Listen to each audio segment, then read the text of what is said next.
কয়টা টোটাল কয়টা বান্ডেল গন্ডেন? 2 4 5 6 একটা দুইটা তিনটে চারটে 5টা 6টা 7টা 8টা 9টা 8টা ডকুমেন্টস আমার সব আছে। আরে এটা তো আপনার জিগাই নেই, আপনি খালি ডকুমেন্টস করতেছেন। যেটা যে সময় জিগাইবে এইটা প্রশ্ন এইটার সময় উত্তর দেবেন। কোনটা 500 টাকারটা একসাথে নেন? 500 টাকা মিলেন না। ওয়াও ঠিক আছে হ্যাঁ গণিত আমি এটা কি কথা কিরকম কি এন কাগজপত্র আছে ইমরান এন বই একখান বই হ্যাঁ দেখা নামাই ছ টাকা আছে আমার কোথায়? নিচে রাখেন রাখবো অবশ্যই।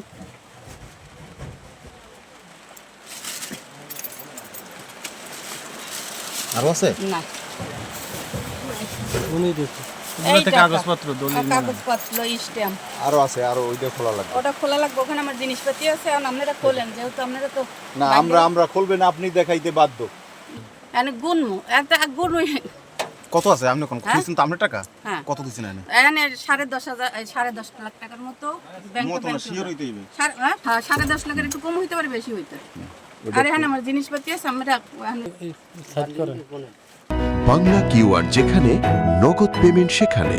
সারা দেশে 10 লাখেরও বেশি মার্চেন্টে নগদে পেমেন্ট করুন খুব সহজে।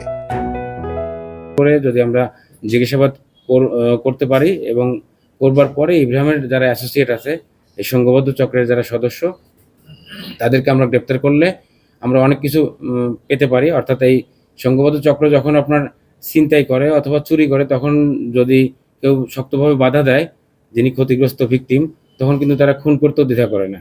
তো এরকম ঘটনা আমি যখন ঢাকাতে পিবিআইতে ছিলাম, কাজ করেছি, তখন কেরানীগঞ্জ, সাভার এই এলাকায় দেখেছি প্রচুর, যে অটো কেড়ে নিয়ে যায় এবং মানে যিনি অটো মালিক তাকে খুন করে রেখে চলে যায়।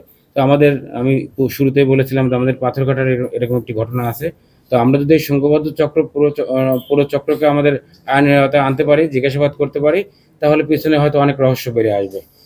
কোথায় চুরি করেছে বা কোথায় ডাকাতি করেছে বা অন্য কোনো হত্যাকাণ্ডের সঙ্গে জড়িত কিনা, তারপরে এই ছিনতাইকৃত বা চুরিকৃত অটোগুলি কোথায় বিক্রি করে, ব্যাটারিগুলি কোথায় বিক্রি করে, এরকম একটি পুরো চক্রের সন্ধান আমরা পেতে পারি। আমরা কাজ করে যাচ্ছি এবং ইনশাল্লাহ আমরা পুরো চক্রকে বের করবো এবং আইনের আওতায় আনতে সক্ষম হব।